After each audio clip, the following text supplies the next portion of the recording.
The story begins in a quiet, fog-heavy London, where Sherlock Holmes and Dr. Watson receive a message that seems entirely nonsensical. It is a cryptic, numbered cipher sent by a man known only as Porlock. This man is a terrified informant, someone who clearly knows he is being watched, and that his life depends on the secrecy of his communication.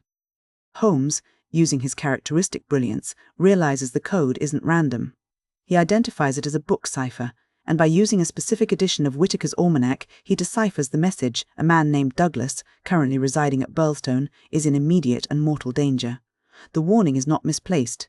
Shortly after the message arrives, news breaks that a Mr. Douglas of Birlstone Manor has been murdered. The cause of death was a single, devastating shotgun blast. As the news reaches Holmes, he senses something deeper than a simple local crime. He suspects the involvement of the criminal mastermind Professor Moriarty, the man he calls the Napoleon of crime. This suspicion drives Holmes to travel to Sussex to investigate the scene at Birlstone Manor. When Holmes arrives, the crime scene presents a series of strange paradoxes that would baffle any ordinary detective. The manor is a secure location. The house is surrounded by a shallow moat and accessed by a raised drawbridge, making it seem as though no one could have entered or exited without being seen. Yet, a bloody bootprint was found on a windowsill, suggesting an intruder had somehow crossed the moat and entered the room. There are other oddities too. A cryptic card marked VV341 was left behind, and a strange, branded mark was found on the victim's arm. Holmes also notices that a wedding ring and a heavy dumbbell are missing from the room. The local police are convinced of the guilt of an American outsider named Hargrave, who has been seen lurking in the area. But Holmes isn't buying it. He begins to see that the evidence doesn't quite fit the physical reality of the room. He discovers that the blood on the windowsill was staged, likely using a slipper to smear the mark, and he realizes the entire crime scene has been carefully manipulated to tell a specific, false story. The intruder was a ghost, and the murder was a piece of theatre. As Holmes digs into the victim's past, the mystery shifts from a murder investigation into a story of survival and deep-seated secrets. He discovers that the man known as John Douglas was actually a fugitive from a violent secret society in America known as the Eminent Order of Freemen, or the Scowrers. This revelation changes everything. The truth is that John Douglas was not murdered at all. He had staged his own death to escape the reach of his enemies. The reality is a complex web of deception. Douglas had spotted an enemy of his, a man named Ted Baldwin, in the area and expected an attack. When Baldwin attempted to shoot Douglas in his study, Douglas grabbed onto Baldwin's shotgun. In the struggle, Baldwin was shot in the face. Douglas then swapped clothes with the corpse to confuse his enemies. To make the deception airtight, he used a plaster cast to fake the wedding ring mark on the corpse's finger, and he used the missing dumbbell to ensure the weight of the body seemed correct when it was discovered. With the help of his wife and a friend named Cecil Barker, he faked his own death to make the Scowrers believe their target was gone. He wanted to disappear, to leave his old life behind and start anew in England. However, the resolution is bittersweet. While Douglas has successfully escaped the immediate threat, Holmes warns him that a man cannot truly outrun his past. The shadows of the Scowrers are long, and the peace Douglas has found is fragile. In fact, the story ends on a haunting note. Holmes later learns that Douglas was lost overboard on a ship to Africa, suggesting that the reach of his enemies, or the hand of Moriarty, finally caught up with him. To understand how a man ends up fleeing from a secret society across the Atlantic, we have to look back in time. The narrative shifts away from the English countryside and moves back to 1875 to the lawless Vermissa Valley in the United States. This is the heart of the Valley of Fear. In this rugged mining region, the law is non-existent. The area is controlled by the Scowrers, a violent criminal lodge that operates as a protection racket. They are led by a man named Boss McGinty, a brutal and dictatorial figure who maintains order through terror, blackmail, and absolute violence. The Scowrers aren't just thugs, they are woven into the fabric of the community, making them nearly impossible to root out. Into this lawless landscape arrives a charismatic stranger named Jack McMurdo. He is a man of many talents, a fighter, a drinker, and a smooth talker.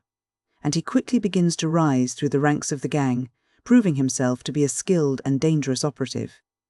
As McMurdo integrates himself into the Scowrers, he finds himself falling in love with Etty Shafter, the daughter of a local boarding house owner. This adds a layer of human vulnerability to his character, as Etty is already promised to another gang member, the volatile Ted Baldwin. The tension between McMurdo and Baldwin creates a powder keg of rivalry within the gang. But as McMurdo climbs higher in the hierarchy of the Scowrers, the true nature of his mission is finally revealed. McMurdo is not a criminal. He is actually Birdie Edwards, a Pinkerton detective. He has spent months living a double life, infiltrating the gang with the sole purpose of dismantling it from the inside. He has worn the mask of a criminal so perfectly that even those around him cannot see the lawman beneath. He has spent his days recording names, dates, and crimes, building a case that can withstand the corruption of the local courts. The tension reaches a breaking point in a climactic sting operation. Edwards lures the leadership of the Scowrers to a secluded house, promising them a meeting that will solidify their power. Instead, he reveals his true identity, and a police ambush follows. The gang is shattered.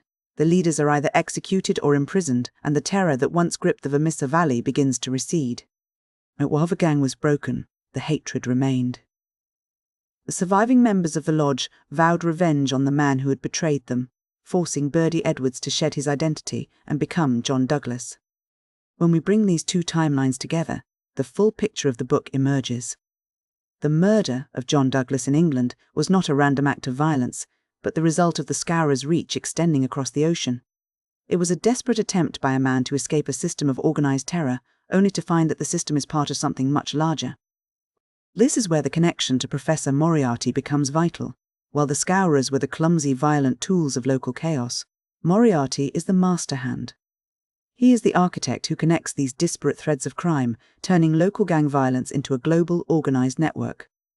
Moriarty didn't need to be in the Vermissa Valley to exert influence. He simply provided the infrastructure and the intelligence that allowed the Scowrers' reach to extend to England. The violence in the American Valley and the mystery at Birlstone Manor are symptoms of the same disease, a sophisticated, international hierarchy of crime. The book leaves us with a profound sense of duality. We see it in the characters: Douglas, who is both a gentleman and a fugitive; McMurdo, who is both a criminal and a detective; and the Scowrers, who present themselves as respectable citizens while acting as murderers. It explores the idea that identity is often a mask, and that the masks we wear can eventually become our reality. There is also a heavy theme regarding the inescapability of the past. The Valley of Fear is more than just a place in America. It is a metaphor for the way a person's history can haunt them. No matter how far you travel, no matter how many names you take, or how many lives you attempt to build, the actions of your past have a way of finding you. The valley is not just a geographic location, but a psychological state of constant dread. The structure of the novel is what makes this impact so strong.